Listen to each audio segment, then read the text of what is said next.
All right, everybody, here we are in section 3, and now we're going to get a little complicated. The biggest tip I can give you is just to make sure that you're following what f of x is, what g of x is, making sure that you do not combine those functions, or kind of a lot of people will use f of x equation for g of x and kind of get them all confused. So that's not the biggest tip I can tell you. If you go slow and keep track of which is which, you'll be fine. Okay, now that we know that we can identify those domains using our mathematical equations, we're going to see what it looks like if we need to add functions together. So in the example on page 77, we're going to let f of x, and that's going to be 7x plus 2. Then our g of x is a different equation or expression, and it's going to be 3x minus 5.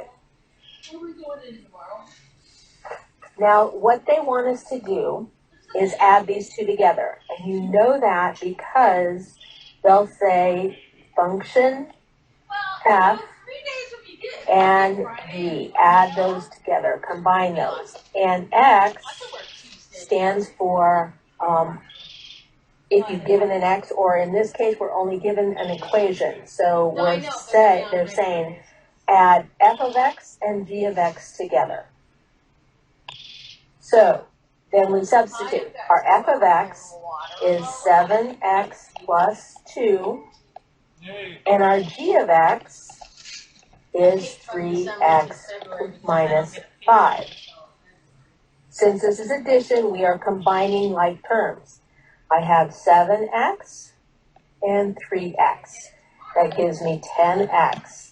I have a positive 2 and a negative 5. The signs are different, so take the difference between 2 and 5, and that's a 3. Go back and look at your signs of the larger number. 5 is larger than 2, so your answer should be negative. And that's simply all we're going to be doing in this section, is taking it slow. We're not going to solve these just yet. We are looking for what to do with the operations. On the next page, on page 78, we have f of x is 7x plus 2, and g of x is 3x negative 5. Okay, they tell us that f will be divided by g. So we just plug that in. We have f on top. F of x is on top, so 7x plus 2. And underneath, we have 3x minus 5. All right, so can we do anything with this? No, there is nothing to do. If you separate all these out, it's just going to be 7/3. You have x over x, and then you have negative 2/5. So you are going to leave that. In the next example, we're going to multiply f of x times g of x. And this simply is putting them inside your parentheses and then FOILing. So we take our 7x to our 3x. That gives us 21x squared. Then we take 7x to the negative 5. We end up with a negative 35x.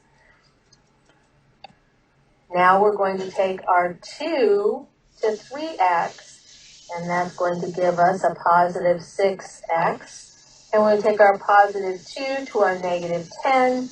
Do the math. 2 times 5 is 10. Count your negative signs. You have 1, so your answer is negative. Now we just combine our like terms. Do we have any? The only ones we have are here in the center. Remember this last step. So for the answer, you would have 21x squared minus 29x minus 10. We'll leave it alone. Okay, now that we have the steps, we are able to evaluate them. So they're saying f of x is still our 7x plus 2, and our g of x is the 3x minus 5. Notice now it's a little bit different. We're saying we're going to subtract the f of x and the g of x, but it's a 4. So f of 4 subtract g of 4.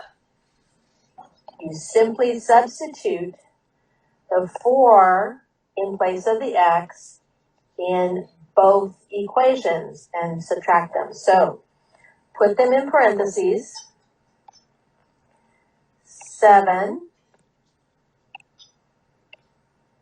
times 4 plus 2, and that is subtracted, or we're subtracting g of x. So now we use the 3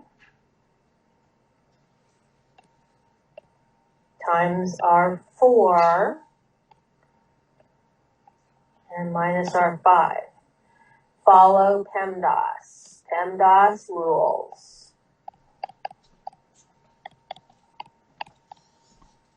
All right, so that means inside the parentheses I have some math to do, and I can do it. 7 times 4, 28 plus 2, that's over here. And then we have 3 times 4 is 12, and a negative 5. Inside, I have 30. Over here, I have 12 minus 5, which is 7. All of this equates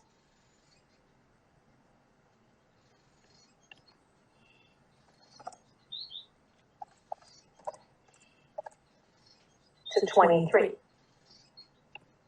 Just checking my math to make sure I did it correctly. All right. In the next one, they want us to do, and I'll write the equations again. F of x is the 7x plus 2, and the g of x is the 3x minus 5. All right. Now they want us to multiply. And we know that because the two variables are right next to each other with no operation in between, that tells us multiply. But they're giving us that x is now a 2. So first off, you're going to put your equation in. So start out with your parentheses at 7, and that's multiplied by a negative 2. And then we're going to add a 2. And it's multiplied, so we're going to put it right, the next expression right next to each other, and then we're going to end up foiling these. This is a 3, and we're going to multiply it by that negative 2, and then finish out our expression. Okay, again, PEMDAS rule, so we have multiplication. We have 7 times the negative 2. That is going to be our negative 14 plus 2. Then we have 3 times the negative 2, and that's a negative 6 and a negative 5. Do the math inside. This would give me a negative 12. This will give me a negative 11, because we're adding and subtracting inside. Now all we have to do is multiply our negative 2 times 12, a negative 12 times a negative 11, and that is going to give us, if you do 12 times 11, that's 132. Count your signs, I have 2 of them, that's an even number sign, so my answer is positive. All right, so we're now ready to practice these on page 79. And we are still using the same equation just because it's much easier to keep track of everything right now.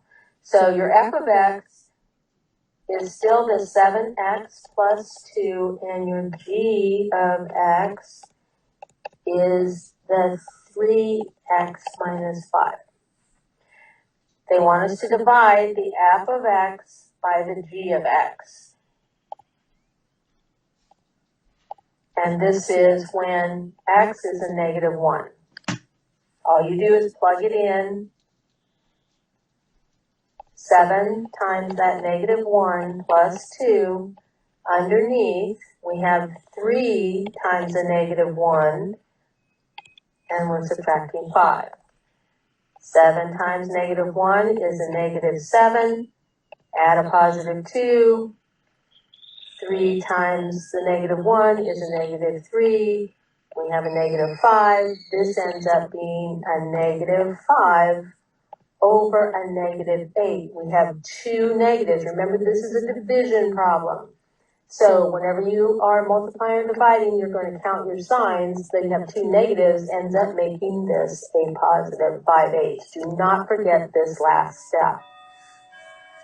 Okay. Now they want us to add them. So we know how to do that. We're going to take our f of x plus our g of x when x is 10. We're simply going to add them together. Remember, it's 7x plus 2 and 3x minus 5. So f, 7 times 10 plus 2. I'm going to add all that together with the 3 times 10, subtract 5. Do the math inside. 70 plus 2 gets added to 30 minus 5, 72 plus 25. That should be 97 if I did my math right. All right? What happens if there's exponents? Okay, so now they are saying the f of x is going to be equal to x squared minus 4. Our g of x is going to be equal to x plus 2. Now they want us to multiply f of x times g of x, and x is now 0. All right. So all you're going to do is plug that in. So our f of x is going to be 0, negative 4.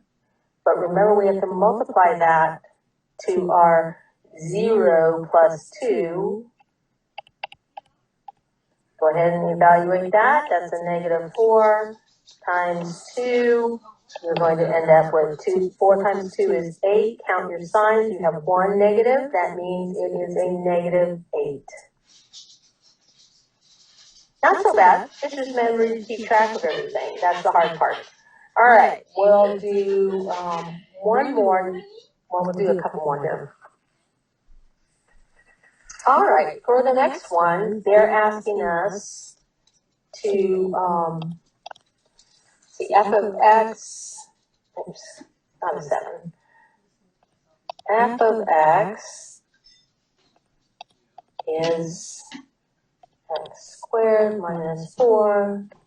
G of x is x plus 2. On the next one there, it's a division problem. So we are doing f over g, and they're not giving us a number for x, so they want us just to evaluate what this would look like. So we just plug it in. We have x squared minus 4 and x plus 2 on the bottom.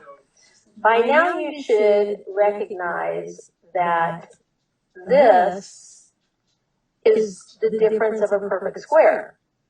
So you would factor that. X plus 2 and x minus 2. And all of that is over our x plus 2. Well, if you notice, we can cancel out this term, and we are left with x minus 2 as our answer. Okay, the next one, we have f divided by g when x equals negative 2. Okay, it's x squared minus 4, and this is x plus 2 over here. Plug it in. We have a negative 2 squared minus 4, and that is all over a negative 2 plus 2. All right, so right away, you should notice this. We cannot have a 0 in the denominator. So this is what we call undefined. If you look at the top part as well, notice that when you have an exponent outside of the parentheses, that means the negative sign gets squared as well as that, which this would equate to a 0 up here as well. We have a positive 4 here and a negative 4 here. That would be a 0. 0 over 0. There's just no such domain for that. All right, moving on down, they say let f of x equal the radical x, then add 3. The g of x is going to be 2x minus 5. Using these two expressions, they want us to add them. F plus g, and they're leaving the x alone because we just want to get the concepts down right now. So all you need to do is you're going to take the square root of x plus 3 and add it to 2x minus 5. All right, is there anything else that we can do with this?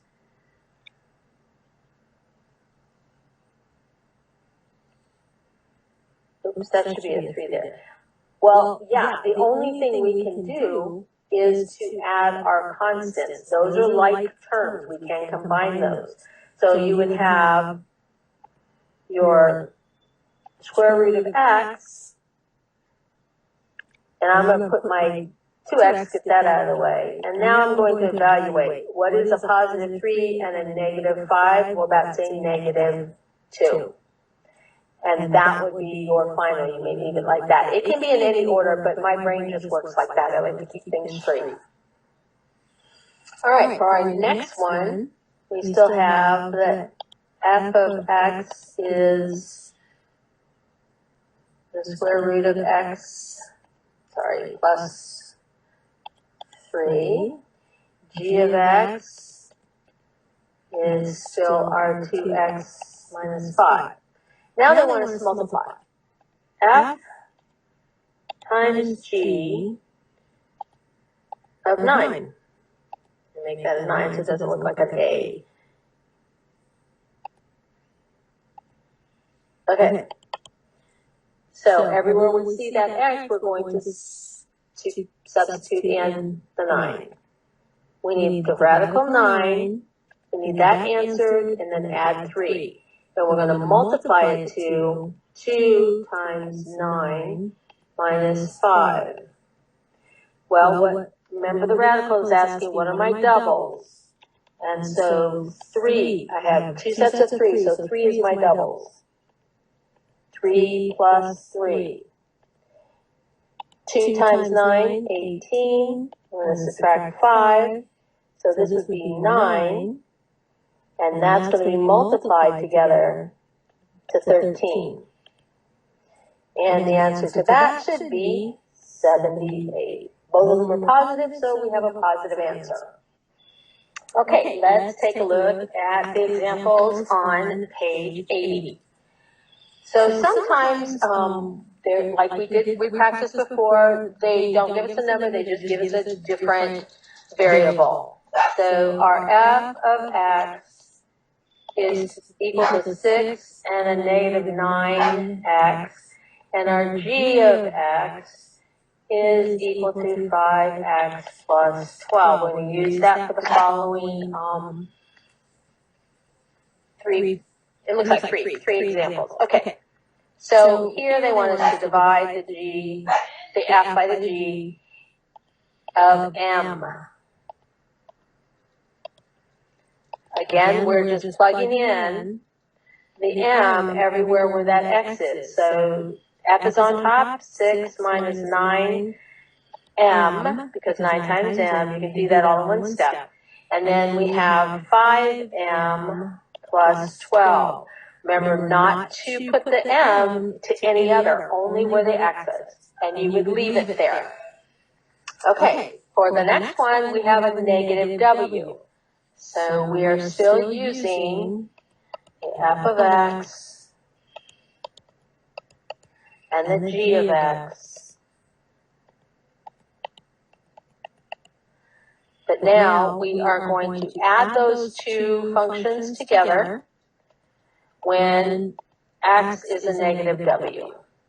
So I sometimes will set up brackets just in case, because I might have parentheses to deal with, so make sure I keep my groups separate. I have 6 and a negative 9 times a negative w, and I'm going to go slow. Some of you might catch this right away, but I'm going to go slow. And we're adding our next group. And it is 5, and it's going to be times a negative w plus the 12. The reason I did that is because you have to distribute this 9, or multiply the negative 9 times the negative w. You will end up with 6 plus 9w. Then on this side, we're going to subtract a 5w, and we're still adding a 12. We don't have to worry about changing any of the signs in the center in that second group, because this is an addition. The only things we need to combine are the w's and then our constants. So you would have a 4w plus 18. On to the next one. You can also, in place of x, have an expression. Just gets a little bit more complicated when they still use the same functions. Remember, functions are just our rules. But now they're saying add f and g together when x is b and a positive 2. All right, so here we go. I have 6, and I'm going to subtract the 9, and 9 is multiplied to my x, but I'm substituting that b plus 2. And this is an addition. And now on this side, my g, I'm going to have a 5 times that b plus 2, add 12. All right, distribute, negative 9.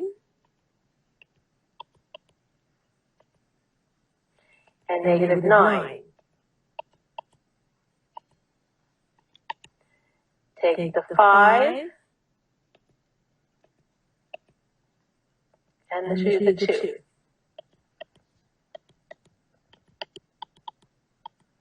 Combine like terms. What do you have? I have my constants on this side. Remember, that's a negative 18. So I'm going to end up with a negative 9b over here and a negative 12. On this side, I still can only combine my constants. So I end up with a 5b and a positive 22. All right. Pulling away all of the brackets and parentheses, I still can combine. I'm going to combine my negative 9b and my positive 5b to come up with a negative 4b. Then I have constants. I'm going to combine my negative 12 and my positive 22 to come up with 10.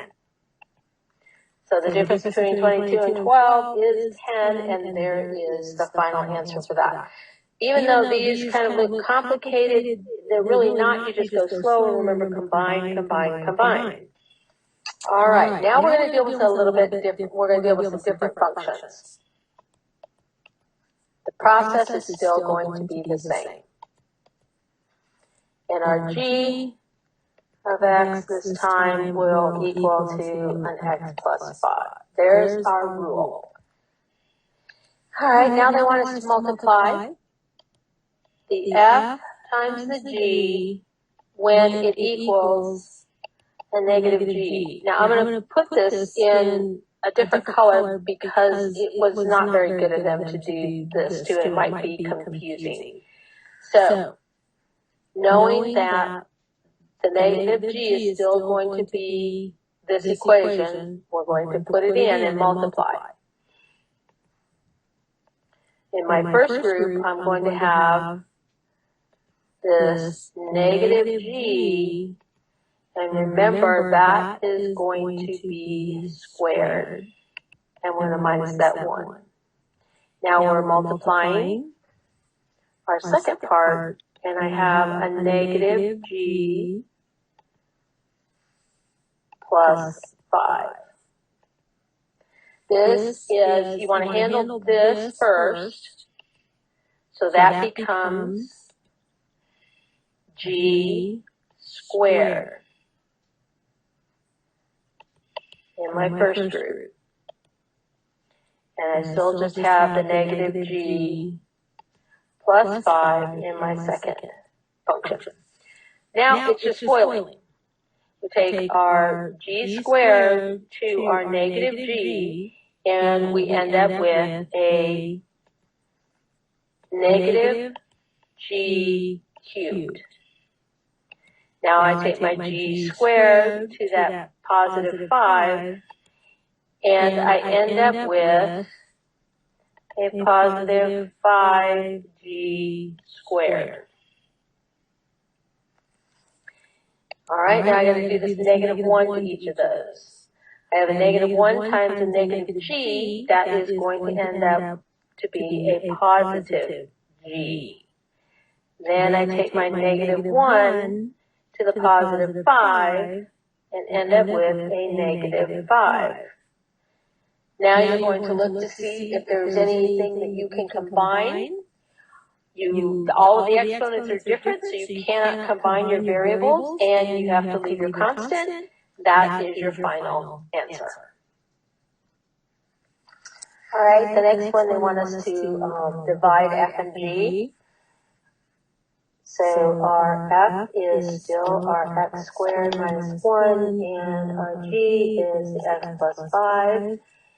And we're going to divide them when x equals x plus 2. So on the top, we're going to substitute that x plus 2 for its squared. Now, it's for the x. So it's x plus 2, and then we're going to square it. Then it's a subtract 1. On the bottom, we have x plus 2 plus 5. All right. Now something like this is easy because you can cancel right away. So now we have to work this out.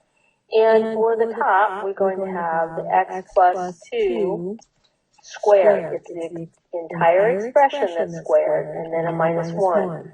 On the bottom, what do you notice? You have two constants. You can combine those, so this ends up with x plus 7. Remember, do not just move this over. You must combine terms before you can cancel. That's why we cannot cancel the x plus 2 on the bottom and the x plus 2 on the top. Be very, very careful. Combining like terms comes before canceling. All right, now it's a simple matter of FOILing these. So x times x is x squared. X times 2, give me a positive 2x. Same with this term, 2x. And the 2 to the 2 is a positive 4. All of that is over our x plus 7. We combine our middle terms here, and we end up with x squared plus 4x. Oops, and from the original one, we have that minus 1, so combine those terms as well. And then that would be plus 3, and that is all over x plus 7. That's very different than if you would try to cancel and end up with only x minus 1 here up at the top and 5 on the bottom. So very carefully remember the steps, combine first. All right, we have a new function, so f of x is equal to 2 times the radical x plus 3x, and our g of x is equal to x minus 1. They want us to evaluate by adding f and g when x is t plus 1. So we're going to plug in this t plus 1 everywhere we see that x for all the terms. So I'm going to begin with brackets because I think this is going to get a little complicated, so I'm going to make sure I have my groups together. 2 times the radical x, which is now that t plus 1. Then I'm going to add 3 times the radical t plus 1. That's my first. That's my function f. Now my g, I have an x, so that's the t plus 1, and then I'm subtracting a 1.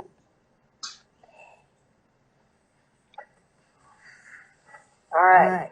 So the only thing we can do now is to distribute inside or multiply inside. So this is not a radical. This is, sorry. Okay, so this stays the same because we can't solve that radical, so it would be our 2 times that radical t plus 1. Then we're going to add, after we distribute here, 3 times t gives me 3t, and 3 times a positive 1 gives me a 3. There we go. In my second one, the only thing I can do is to combine these two and leaving me with just a t in this function g. All right, taking a look inside my first group, is there anything I can combine?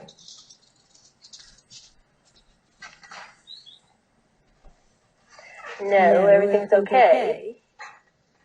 But we are adding these two groups together. So I notice that I have this, which there's no other like terms, t plus 1, but I have a positive t and I have another t over here, so I'm combining those. That ends up with a 4t, and then I have my constant here at the bottom. So there's your final answer. All right, on to the last example that we're going to do.